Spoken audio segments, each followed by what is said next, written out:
I have walked that long road to freedom. I have tried not to falter. I have made missteps along the way.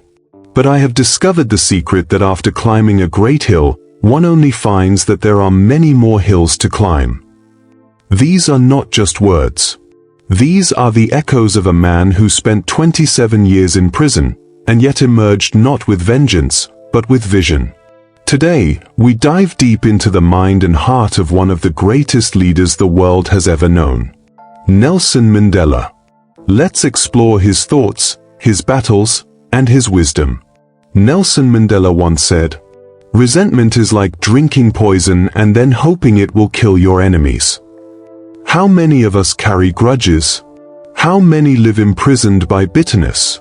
Mandela was locked away by a brutal system, tortured by the weight of injustice.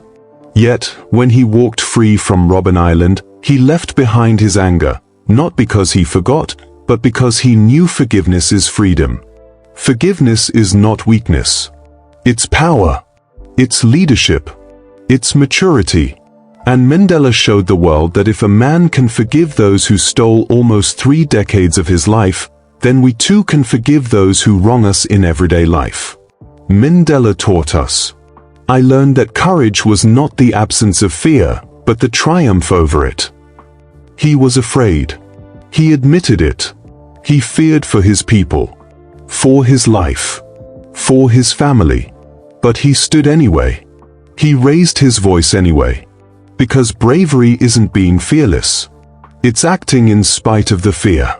Whether you're standing up to a bully, taking a risk, or starting over, courage means moving forward, trembling if you must. Mandela's life is proof that fear cannot define your destiny unless you let it. Education is the most powerful weapon which you can use to change the world. Mandela knew this better than anyone. He believed in schools more than armies, in books more than bullets, in learning more than loathing. From the dusty streets of Kunu to the presidency of South Africa, education was his light in the darkness. Even in prison, he read, wrote, studied, because he knew that the mind must be kept alive even when the body is in chains. So ask yourself, are you investing in your mind? Are you feeding your brain, or just entertaining it? Because as Mandela knew, only the educated are truly free. It is better to lead from behind and to put others in front, especially when you celebrate victory. Mandela shattered the old idea of leadership. To him, being a leader wasn't about ego, it was about serving others. Even as president, he was humble. He listened. He gave credit. Leadership for Mandela wasn't loud. It wasn't bossy. It was calm, respectful, and driven by values. In a world where everyone wants attention, Mandela reminds us, real leaders don't seek the spotlight. They shine it on others. No one is born hating another person because of the color of his skin, or his background, or his religion. South Africa was torn apart by racism. But Mandela believed people could change. He didn't call for revenge. He called for reconciliation. He formed a government of unity, inviting even his former enemies. Because for Mandela, the goal wasn't to win, it was to heal.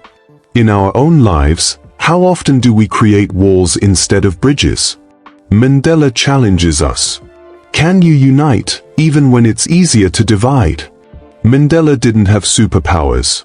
He was one man. But his conviction made him a force. He believed, what counts in life is not the mere fact that we have lived. It is what difference we have made to the lives of others that will determine the significance of the life we lead. So I ask you, what will your legacy be? Will you complain, or will you contribute? Will you exist, or will you inspire? Mandela lived, suffered, and rose, not for himself, but for something bigger. In a world full of noise, anger, and division, Mandela remains a voice of reason, of hope, of humanity.